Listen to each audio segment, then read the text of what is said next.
Thiruvananthapuram medical കോളേജിലെ ഉപകരണ ക്ഷാമത്തെക്കുറിച്ച് വെളിപ്പെടുത്തൽ നടത്തിയ ഡോക്ടർ ഹാരിസിനെതിരെ വീണ്ടും സർക്കാരിന്റെ പടപ്പുറപ്പാട്. ഉപകരണം കാണാതായതിൽ ഹാരിസിനെ സംശയ നിഴലിലാക്കി മെഡിക്കൽ കോളേജ് പ്രിൻസിപ്പൽ രംഗത്തെത്തി. ഹാരിസിന്റെ മുറിയിൽ നടത്തിയ പരിശോധനയിൽ അസ്വാഭാവികമായ ഒരു പെട്ടി കണ്ടെത്തി. ആ പെട്ടിയിൽ ഉണ്ടായിരുന്നത് നെഫ്രോസ്കോപ്പ് എന്ന ഉപകരണമാണെങ്കിലും പെട്ടിക്ക് മുകളിലെ പേപ്പർ 2-ാം തീയതി വാങ്ങിയ മോർസിലോസ്കോപ്പിന്റെ ബില്ലായിരുന്നു. ഹാരിസിന്റെ മുറിയിൽ ആരോ കയറിയതിന്റെ CCTV ദൃശ്യം ലഭിച്ചെന്നും medical college principal PK Jabbar പറഞ്ഞു. സർക്കാരിൻ്റെ സാധനം പോകുക എന്ന് വെച്ച് കഴിഞ്ഞാൽ ഒരു ചെറിയ കാര്യമല്ല. നിങ്ങൾക്കറിയാം, സർക്കാർ എന്ന് വെച്ചാൽ എൻ്റെയും നിങ്ങളുടേതാണ്. അന്വേഷണം തുടങ്ങി ഒരു ദിവസം കഴിഞ്ഞ ശനിയാഴ്ച DMയുടെ നേതൃത്വത്തിൽ അവിടെ പല സ്ഥലങ്ങളിലും പരിശോധിച്ചു, കണ്ടില്ല. ഹെഡ് ഓഫ് ദി ഡിപ്പാർട്ട്മെൻറ്റിൻ്റെ റൂമിൽ കയറി ഒന്ന് നോക്കണം എന്ന് പറഞ്ഞതനുസരിച്ച് പ്രിൻസിപ്പളായ ഞാൻ അവിടെ പോയി. അവിടെ ഒരു ഉപകരണം കാണുകയുണ്ടായി. യൂറോളജി ഡിപ്പാർട്ട്മെൻറ്റ് ഡോക്ടർ ടോണി എൻ്റെ കൂടെ ഇരിക്കുന്നുണ്ട്. അദ്ദേഹത്തിൻ്റെ കൂടെയാണ് ഞാൻ പോയത്. അദ്ദേഹം എനിക്ക് ഒരു ഇൻസ്ട്രുമെൻ്റ് കാണിച്ചു തന്നു. പരിശോധിച്ച് ശരിയായ രീതിയിൽ റിപ്പോർട്ട് സർക്കാരിന് നൽകണം എന്നുള്ള ഉദ്ദേശത്തിലാണ് അത് ഇന്നലെ അവസാനിപ്പിച്ചത്. എന്നാൽ മുറിയിലെ പരിശോധനയിൽ കാണാതായ മോർസിലോസ്കോപ്പ് കണ്ടെത്തിയെന്ന മെഡിക്കൽ കോളേജ് അധികൃതരുടെ വാദം തള്ളി ഡോക്ടർ ഹാരിസ് രംഗത്ത് വന്നു. പെട്ടിയിൽ ഉണ്ടായിരുന്നത് നെഫ്രോസ്കോപ്പ് ആണ്. പഴക്കം ചെന്ന നെഫ്രോസ്കോപ്പുകൾ കണ്ടം ചെയ്യുന്നതിന് മുന്നോടിയായി എന്തെങ്കിലും തരത്തിൽ റിപ്പയർ ചെയ്ത് തരുമോ എന്നറിയാൻ വേണ്ടി എറണാകുളത്തെ കമ്പനിയിലേക്ക് അയച്ചിരുന്നു.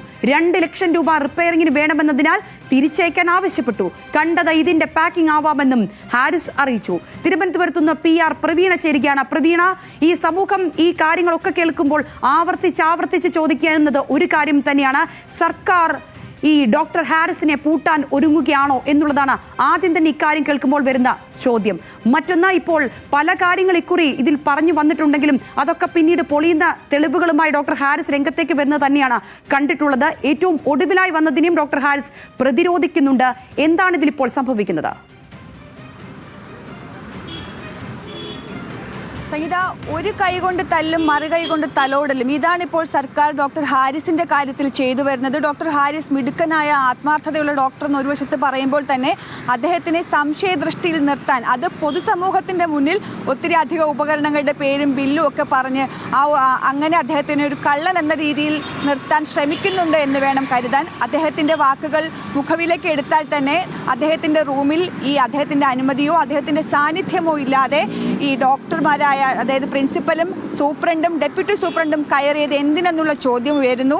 കയറിക്കഴിഞ്ഞതിന് ശേഷമാണ് അദ്ദേഹം ഇക്കാര്യം അറിയുന്നത്. അതുകൊണ്ടാണ് അദ്ദേഹം ഇന്നലെ രാത്രി തന്നെ അവരുടെ സംഘടനയുടെ ഗ്രൂപ്പിൽ ഇക്കാര്യങ്ങളെല്ലാം പറഞ്ഞു. അവിടെ വിലപിടിപ്പുള്ള ഉപകരണങ്ങളുണ്ട്, ബില്ലുകളുണ്ട്, പർച്ചേസ് ബില്ലുകളുണ്ട്, ഇതടക്കമുണ്ട്. അപ്പോൾ ഒരു ടാമ്പറിങ്, ഒരു അട്ടിമറി താൻ പ്രതീക്ഷിക്കുന്നുണ്ട് എന്നുള്ള തരത്തിൽ ഒരു കുറിപ്പിടുന്നു. ആ കുറിപ്പ് പുറത്തു വന്നതിന് പിന്നാലെ വിശദീകരണവുമായി മെഡിക്കൽ കോളേജ് അധികൃതർ രംഗത്തെത്തുന്നു. അതിൽ തന്നെ പറയുന്നുണ്ട്, അദ്ദേഹത്തിൻ്റെ റൂമിൽ ആരോ കയറുന്നുണ്ട്, അത് കണ്ടു, പക്ഷെ പൂട്ട് പൊളിച്ചിട്ടില്ല. താക്കോൽ ഉള്ളായിരുന്ന ഡോക്ടർ പറയുന്നു ആ താക്കോൽ താൻ ആർക്കും കൊടുത്തിട്ടില്ല. അങ്ങനെയെങ്കിൽ പൂട്ട് പൊളിക്കാതെ അകത്ത് കയറിയത് എങ്ങനെയാണ് എന്നുള്ള ചോദ്യത്തിന് പക്ഷേ അധികൃതർക്ക് ഉത്തരമില്ല. എന്നാണ് ഈ ആൾ അകത്ത് കയറിയത്, ഏത് സമയത്താണ് എന്നുള്ള ചോദ്യത്തിന് ഉത്തരമില്ല. അങ്ങനെ ചുരുക്കത്തിൽ മൊത്തം അവ്യക്തതകൾ കൊണ്ട് ഒരു കൂടാരം കെട്ടി അതിനുള്ളിൽ ഈ ഡോക്ടർ ഹാരിസിനെ നിർത്തി സംശയദൃഷ്ടിയിലാക്കുകയാണ് ചെയ്യുന്നത്. പക്ഷേ ഇതിനൊക്കെ മറുപടി പറഞ്ഞുകൊണ്ടാണ് ഇപ്പോൾ ഡോക്ടർ ഹാരിസ് എത്തിയിരിക്കുന്നത്. റിപ്പയർ ചെയ്ത് കൊണ്ടുവന്ന നെഫ്രോസ്കോപ്പാണ് ആ കൊറിയറുമായി വന്ന ആ വലിയ ബോക്സിൽ ഉണ്ടായിരുന്നത്. 10-15 വർഷം പഴക്കമുള്ളതാണ്. ഇതിലേതെങ്കിലും ഒന്നെങ്കിലും ശരിയാക്കി കിട്ടുമോ എന്നറിയാൻ വേണ്ടിയിട്ടാണ് കൊച്ചിയിലെ ഒരു കമ്പനിയിലേക്ക് അയച്ചിരുന്നു. പക്ഷേ 2 ലക്ഷം രൂപ വരെ ചിലവാകുമെന്ന് പറഞ്ഞതുകൊണ്ട് അത്രയും പണം നൽകാൻ വകുപ്പിനില്ലാത്തതിനാൽ അത് തിരിച്ചു തരാൻ ആവശ്യപ്പെട്ടു. അത് വന്നതാണ്. അപ്പോൾ തന്നെ കള്ളനാക്കേണ്ട കാര്യമില്ല, താൻ നിലപാട് തുറന്നു പറയുമെന്ന് ഹാരിസും വ്യക്തമാക്കുകയാണ്. ഇതിനിടെ ചില ചർച്ചകൾ ഡോക്ടർ ഹാരിസിനെ വിശ്വാസത്തിലെടുക്കാൻ വേണ്ടി ചില ചർച്ചകളൊക്കെ പല വഴിക്ക് സർക്കാർ ലെവലിൽ നടക്കുന്നുണ്ടെന്ന് മനസ്സിലാകുന്നു. അങ്ങനെയെങ്കിൽ ഒരു പക്ഷേ ഈ നടപടിക്രമങ്ങൾ എത്രയും വേഗം പൂർത്തിയാക്കും. പക്ഷെ അപ്പോഴും ഒരു ക്രൈം അവിടെ നടന്നിട്ടുണ്ട്. അതിൽ പോലീസ് കേസ് പോലും ആക്കിയിട്ടില്ല എന്നുള്ളൊരു വലിയ വീഴ്ച കൂടിയുണ്ട് അധികൃതരുടെ ഭാഗത്ത്. തീർച്ചയായും പ്രവീണ, വ്യക്തമാണ്.